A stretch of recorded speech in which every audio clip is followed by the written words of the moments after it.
Skarsgård is recreating that story in Dead Man's Wire. We're here in Indianapolis. Talk to us about coming across this story. How did you learn about this story?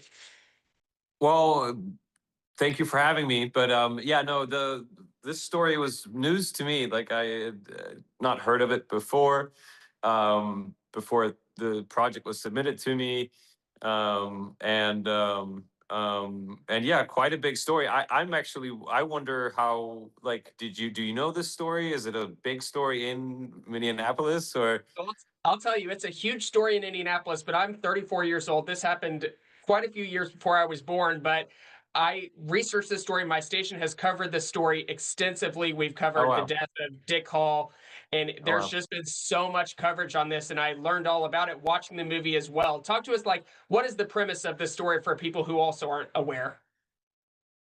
Um, well, the premise is that it happened, in 1977. Now I'm talking about the case itself, and Tony Kuritz's felt that he was wronged by his mortgage company, and wanted to, kind of plan this very elaborate plan of kidnapping the CEO of it,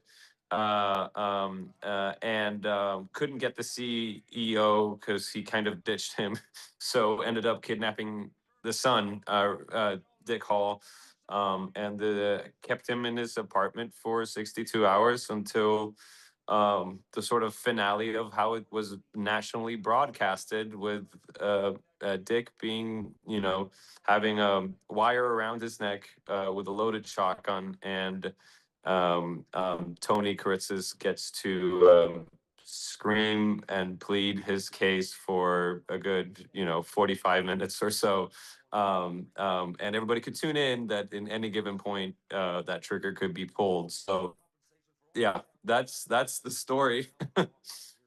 Terrific committed performance on from you, Bill Skarsgård. I mean, you've done Pennywise, you've done Count Orlok and Nosferatu, but now your face is front and center like it is in those, but without the makeup, without all the special effects. How do you get to go to this place where you're playing Tony Kuritzis and just committing to that character? um, yeah, well, I mean, I've played real characters before, or, characters that are based off of real people. And there's a lot of source material on Tony. A lot of these, I've listened to a lot of the actual 911 calls, the interviews, with Heckman on the radio, and yeah, and a lot of them, the scenes were written, verbatim of things that he had said, sometimes condensed, but you can go on YouTube and find the whole press conference, the whole 45 minutes of it. Uh, and knowing the fact that, nobody got killed in the end.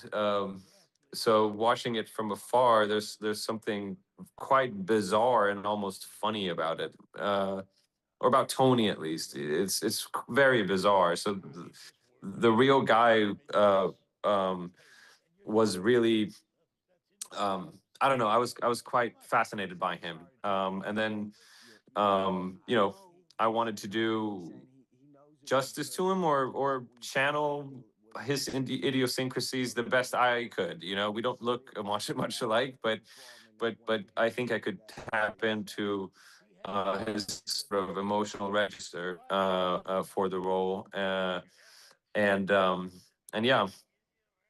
It's just such a terrific performance, just pulse pounding movie that audiences will love from start to finish.